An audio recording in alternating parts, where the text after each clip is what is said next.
What would you sacrifice for a second chance? Ari Watts fled the Miami cartel with nothing but the clothes on his back and a secret that could get him killed.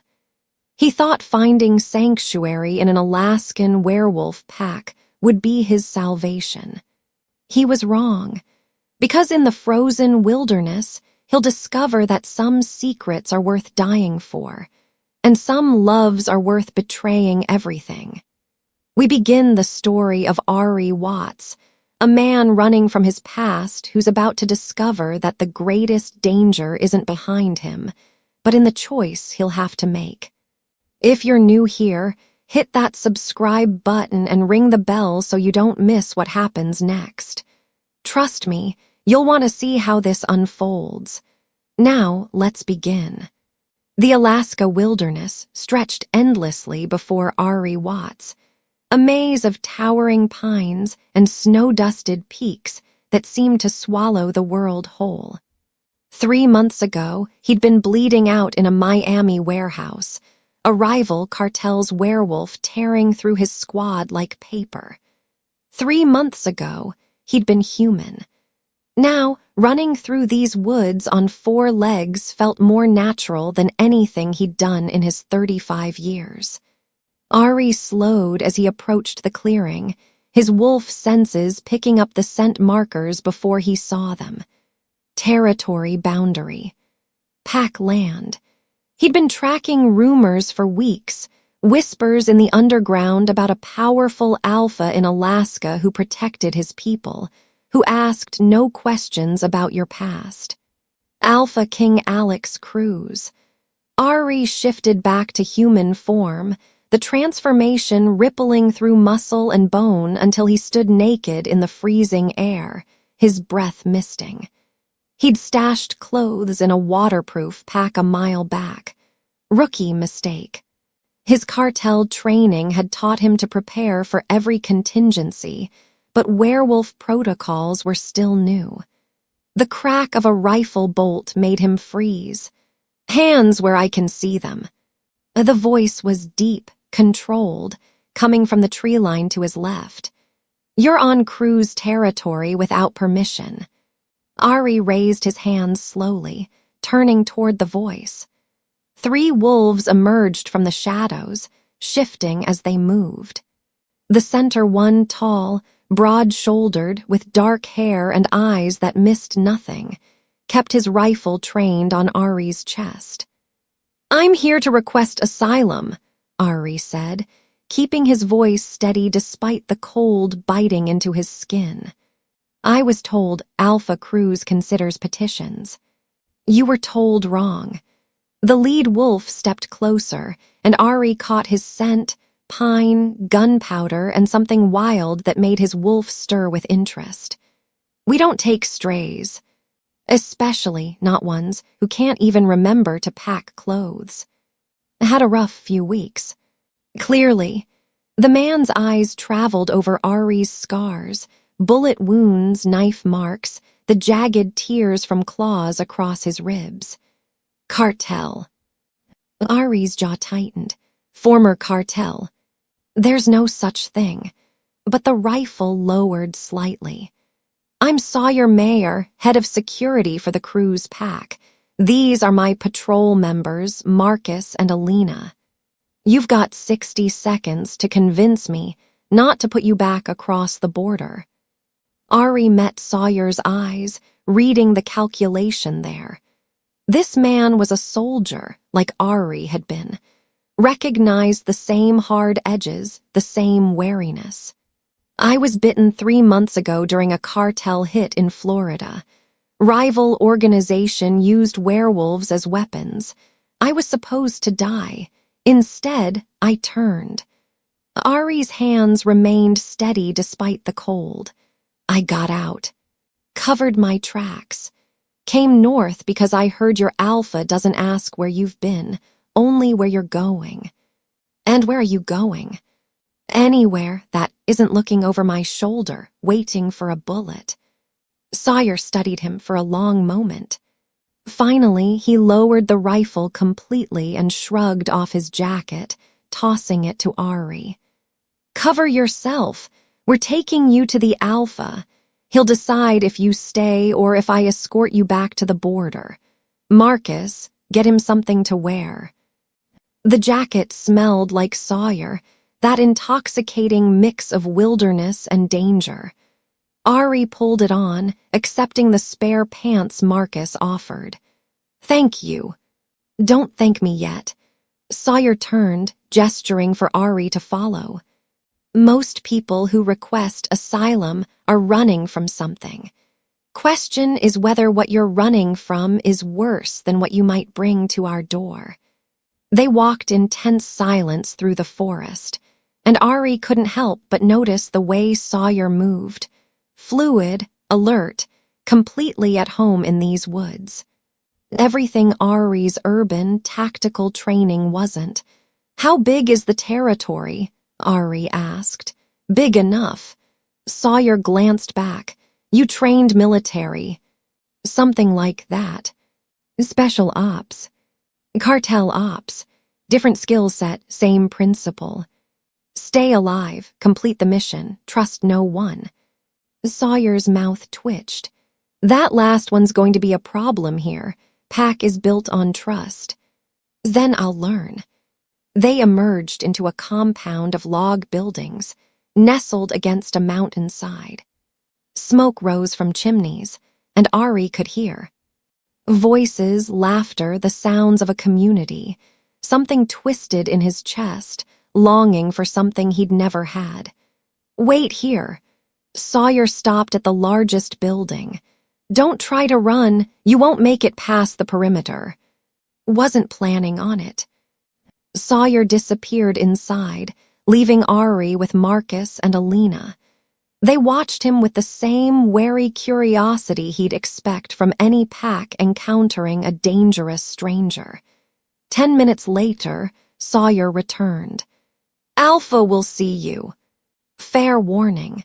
He's not in a generous mood today. Choose your words carefully.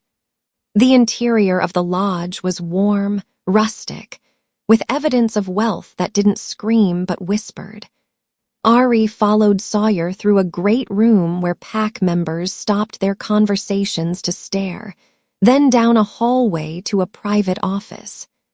Alpha King Alex Cruz stood at the window, looking out over his territory.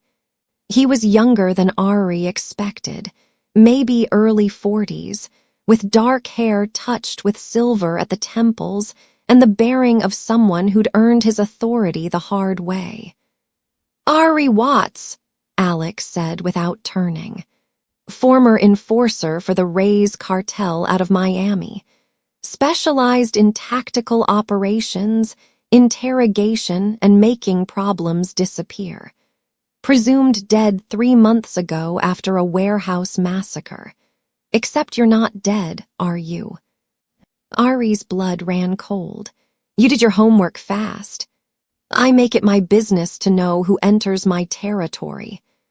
Alex turned, and his eyes, amber, ancient, fixed on Ari. "The question is what a dead cartel operative wants with my pack. A second chance. Why should I give you one?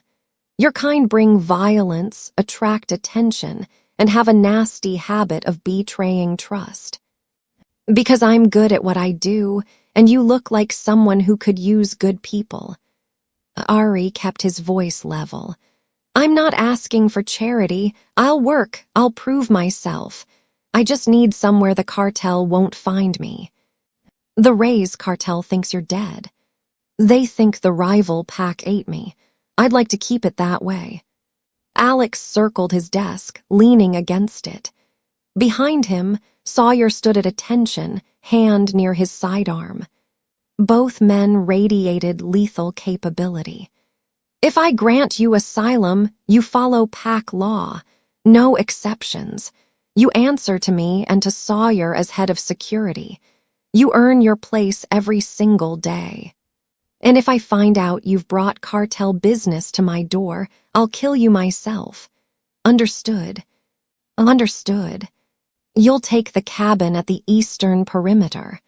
Isolated, which is probably what you prefer.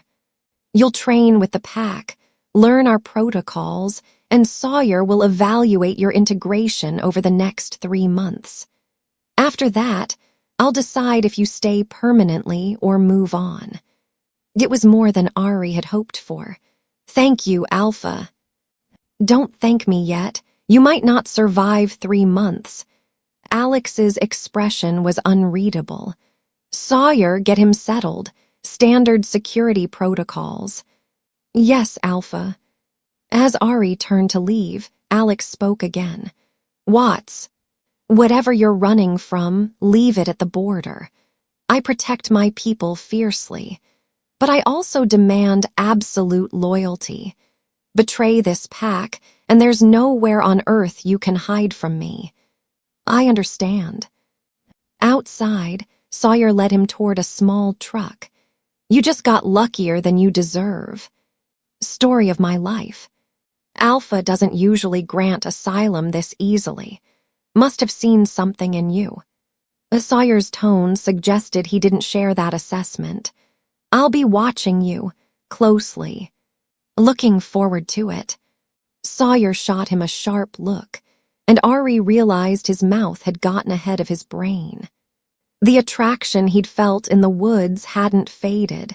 If anything, being near Sawyer in the warmth of the lodge had intensified it. Dangerous. Getting involved with the head of security while trying to prove himself was a complication he didn't need. But the way Sawyer's jaw tightened, the way his eyes lingered a second too long, suggested the attraction wasn't one-sided. The cabin was small but well-maintained, with a wood stove, basic furniture, and a bed that looked infinitely more comfortable than the ground Ari had been sleeping on for weeks. Supply run is Wednesdays. Training is dawn, every day, no exceptions. Pack meals are communal, but attendance is optional for probationary members. Sawyer paused at the door. "Get some rest. Tomorrow we see what you're actually made of." "Sawyer." The man turned back. "Thank you for not shooting me in the woods." Day's not over yet, but there was the ghost of a smile. "Welcome to the Cruz pack, Ari Watts. Try not to make me regret this."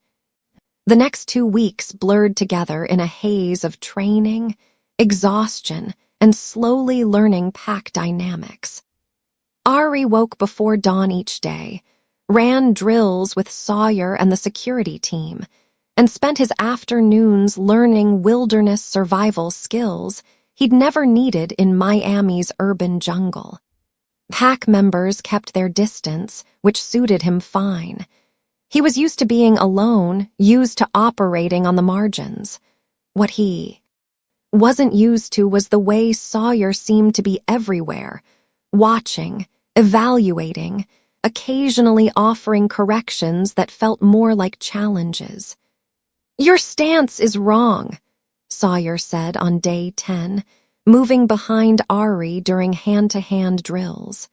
"You're fighting like you're in a warehouse, not a forest. Here, you use the terrain." His hands adjusted Ari's shoulders, and the contact sent electricity down Ari's spine. "Like this." "Better." Sawyer's breath was warm against his ear. "Try again." They sparred, and for the first time, Ari felt himself relaxing into the rhythm. Sawyer was fast, brutal when he needed to be, but there was an elegance to his fighting that came from years in these woods. Ari nearly landed a hit before Sawyer swept his legs and pinned him to the ground. "Dead," Sawyer said, grinning down at him. "You cheated." "I adapted. There's a difference." But Sawyer offered his hand, pulling Ari up. Their grip held a moment too long. "You're good at this," Ari admitted. "I'd better be. It's my job to keep this pack alive." Sawyer's expression sobered. "Which means knowing who's a threat and who isn't. I haven't decided which you are yet." "Fair enough." That night, Ari sat alone in his cabin, carving a piece of wood with a knife, an old habit from childhood. His mind kept drifting to Sawyer, to the way the man moved, the rare moments when his guard dropped and Ari glimpsed something softer underneath. Dangerous. He was supposed to be keeping his head down, not developing feelings for the one person whose job it was to watch him for signs of betrayal. A knock at the door interrupted his thoughts. Sawyer stood on the porch, 2 bottles of beer in hand. Figured you might want company. You figured right. They sat on the porch steps, drinking in comfortable silence while the forest sang around them. It was the most peaceful Ari had felt in years. "Why'd you really leave the cartel?" Sawyer asked finally. Ari considered lying, then decided on a version of the truth. "I was tired of being owned. Tired of taking orders from men who'd throw me away the moment I stopped being useful. I wanted to be my own boss. And you thought joining a pack was the way to do that. I thought maybe I could find something different here. Something. Real." Sawyer studied him in the moonlight. "You're not what I expected." "What did you expect?" "Someone harder, more closed off. You've got scars, Watts, but there's something in you that still wants to believe in good things." That naive. That hopeful. Sawyer's shoulder brushed his. "It's not a weakness." The moment stretched between them, charged with possibility. Ari found himself leaning in, drawn by something he couldn't name. Sawyer's hand came up, fingers ghosting along Ari's jaw. "This is a bad idea." "Probably. You're probationary. I'm supposed to be objective." "Are you objective?" "Not even a little." Sawyer closed the distance, and their lips met in a kiss that tasted like beer and promise, and the kind of danger Ari had spent his life running toward. When they broke apart, both breathing hard, Sawyer stood abruptly.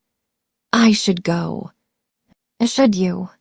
"If I stay, I'm going to do something that complicates everything." "Maybe complicated is good." Sawyer looked at him with an expression Ari couldn't read, want and wariness tangled together. "Get some rest, Watts. Tomorrow, we're doing live drills in the mountains." He was gone before Ari could respond, leaving him alone with the taste of that kiss and the dangerous feeling blooming in his chest. Hope. The crisis came 2 days later. Ari was on perimeter patrol with Marcus when the distress call crackled over the radio.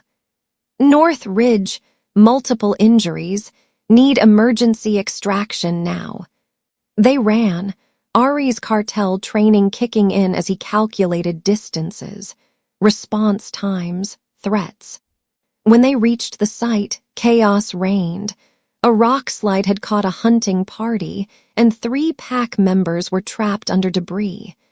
Sawyer was already there, coordinating the rescue with a calm that belied the urgency. "Watts, help me with this boulder. Marcus, get the medical kit to Alina, she's got a head wound." Ari assessed the situation with the tactical mind that had kept him alive through a dozen cartel operations. The boulder was massive, pinning a young wolf named Daniel. Moving it wrong would crush him. "Wait," Ari said, stopping Sawyer from lifting. "We need leverage. If we lift from this angle, the whole slide shifts and we lose him." "We don't have time for—" "Trust me." Ari's eyes locked with Sawyer's. "I've extracted people from collapsed buildings. Same principle. We need to shore up the debris first, then create a controlled shift."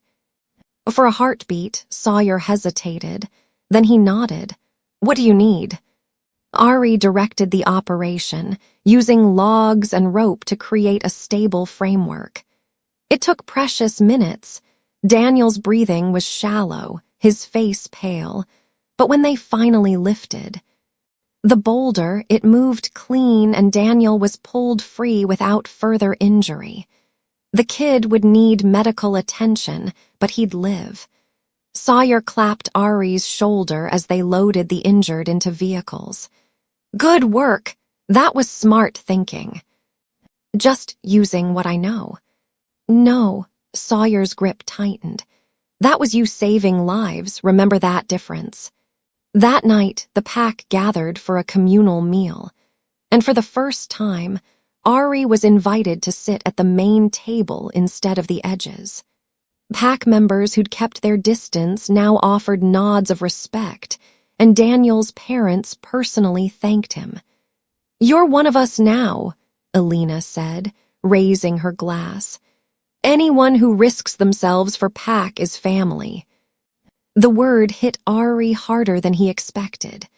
Family. He'd never had that, not really.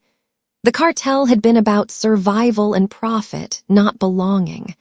Later, as the fire burned low and people drifted away, Sawyer found Ari on the lodge porch.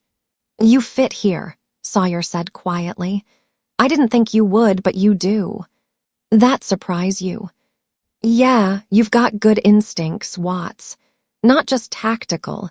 You read people, situations. You know when to lead and when to follow." Sawyer leaned against the railing, close enough that their arms touched. "And you care, even when you're trying to hide it." Dangerous thing to admit. "Most good things are." Sawyer turned to face him fully. "I was wrong about you. When you showed up, I saw a cartel enforcer who'd bring nothing but trouble.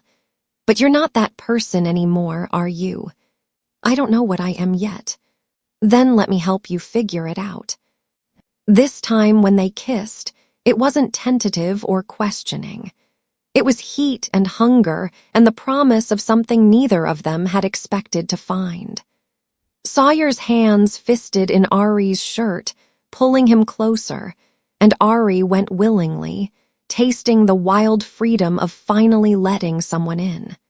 When they broke apart, Sawyer pressed his forehead to Ari's. "Come home with me. Stay." "You sure?" "I'm sure you're mine now. We protect our own, remember?" Ari followed Sawyer to his cabin deeper in the compound, and for the first time in his life, he understood what it meant to belong somewhere. To someone. They made love slowly, learning each other's bodies and scars, and afterward, wrapped in Sawyer's arms with the sound of the forest outside, Ari felt something he'd never experienced in 35 years. Safe. "Tell me something real," Sawyer murmured against his hair. "Something you've never told anyone." Ari was quiet for a long moment. Then, "I've never had own before, never been anyone's, never wanted to be. And now. Now I'm terrified of losing this." Sawyer's arms tightened around him. "You don't have to run anymore. You're Pack. You're mine. Whatever's coming, we face it together." If only Ari had known how soon those words would be tested. Over the next few weeks, Ari settled into Pack life with an ease that surprised him. He worked security patrols with Sawyer, helped train younger wolves, and slowly earned the trust of Pack members who'd initially been suspicious of the outsider with the dangerous past. His relationship with Sawyer deepened.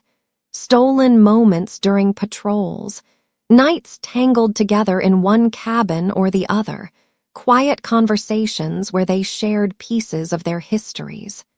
Sawyer talked about growing up in the Pack, about his family's generations of service to the Cruz line. Ari shared carefully edited stories about his cartel days, focusing on the skills rather than the violence. He was happy. Actually, genuinely happy for the first time he could remember, which was why he noticed when things started feeling wrong.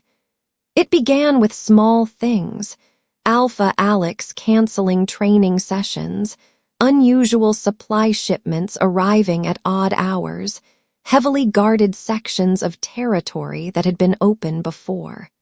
Then there were the disappearances. Alex would vanish for days with no explanation, returning looking haggard and distracted. "Have you noticed the Alpha's been acting strange?" Ari asked Sawyer one night after a particularly intense patrol. Sawyer tensed beside him. The Alpha has his reasons for everything he does. "I'm not questioning his authority. I'm just saying something feels off." "Let it go, Ari." Sawyer's tone was sharper than usual. "Whatever the Alpha's dealing with, he'll handle it. Our job is to trust him and protect the pack." But Ari's cartel instincts were too deeply ingrained to ignore warning signs. Resources were being diverted. Pack members were asking questions in hushed voices, and Alex looked like a man carrying an impossible weight. Ari started paying closer attention, not to undermine the Alpha, but because his tactical mind couldn't help analyzing patterns. Late-night meetings in the main lodge, medical supplies being ordered in quantities that didn't match pack size, a section of the Eastern Territory that was suddenly off-limits even to senior pack members. Then, 3 weeks after the rescue operation, Ari was tracking a deer near the restricted zone when he heard it. A child's laughter, quickly shushed. He froze, every instinct screaming that he was somewhere he shouldn't be. Moving silently, he crept closer to the sound's source. Through the trees, he spotted a small cabin he'd never seen before, ringed with guards. And playing in a small, fenced yard was a little boy, maybe 5 years old, with Alex's dark hair and amber eyes. Ari's blood ran cold. The Alpha had a child, a hidden child that no one in the pack knew about. "I wouldn't get any closer if I were you." Ari spun to find Alex standing behind him, and despite the calm voice, the Alpha's eyes blazed with lethal intent. "Alpha, I was just following your curiosity somewhere it doesn't belong." Alex stepped closer, and Ari felt the full weight of ancient power pressing down on him. "Walk with me, now." They moved away from the hidden cabin, deeper into the forest. Ari's heart hammered. This could go very badly, very quickly. Finally, Alex stopped in a clearing. For a long moment, he said nothing, just stared at Ari with an expression that mixed fury and exhaustion and something that looked like desperation. "How much did you see?" "A child. Your child, I'm guessing." "His name is Jefferson. He's 5 years old." Alex's voice cracked slightly. "And he's going to get killed if I can't keep him hidden." "From what?" "From everyone." Alex turned away, shoulders slumping. 2 years ago, my wife Maria was murdered by a rival Alpha, Viktor Volkov. He wants my territory, my title, and he's decided the best way to destroy me is to end my bloodline completely. Jefferson is my only heir, the only thing left of Maria, and Volkov won't stop until he's dead. Ari processed this, his tactical mind immediately going through scenarios. Why not tell the pack? Mobilize defenses. You've got loyal people who die to protect your son. Because there's a traitor in my pack. Alex's voice was hollow. Someone feeding Volkov information. I don't know who, I don't know how high it goes. But every time I move Jefferson, Volkov's people find out. Every safe house gets compromised. I've lost 3 guards already. So you keep him isolated. Tell no one, handle it yourself. What choice do I have? Alex's eyes blazed. I've already buried my wife. I won't bury my son. Ari understood desperation. He'd lived it in the cartel. But this was different. This was a father trying to save his child against impossible odds. Why are you telling me this? Alex studied him for a long moment. Because you noticed what others didn't. Because you've lived a life that required deception and survival. And because... He paused. Because I'm running out of options and I need someone I can trust. You barely know me.